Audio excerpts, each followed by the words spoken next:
চলো আজ তোমাদের সাথে শেয়ার করি খুবই ইজি একটা হেয়ার প্যাক। তাই প্রথমেই মায়ের রাজত্বে ঢুকে পড়েছি চাকু নিয়ে। না কি করতে, ঘচা ঘচ গাছের সতেজ অ্যালোভেরা গুলোকে কেটে নিচ্ছি।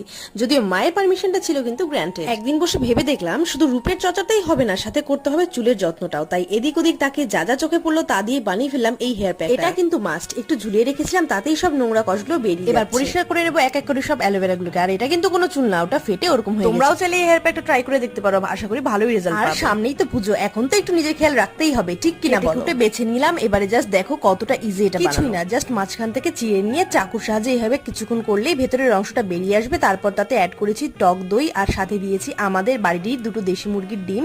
যারা ডিমটা পছন্দ করো না তারা নাও দিতে পারো। আর এই পুরো কোয়ান্টিটিটাই চুলের লেন্থের উপর ডিপেন্ড করবে। ব্যাস এইটুকুই, ভালো করে বেন্ড করে লাগিয়ে ফেলো সম্পূর্ণ চুল। এতটাই পরিমাণে ছিল যে আমার পুরো চুলে লাগিয়েও অল্প বেঁচে গেছিল, যা মায়ের চুলে অ্যাপ্লাই করেছিলাম। এই শর্টসে আফটার ওয়াশ রেজাল্টটা দেখাতে পারলাম না, নেক্সটে অবশ্যই দেখাবো। দেখার জন্য এক্ষুনি সাবস্ক্রাইব করে রাখো আমার এই চ্যানেলটাকে। দেখা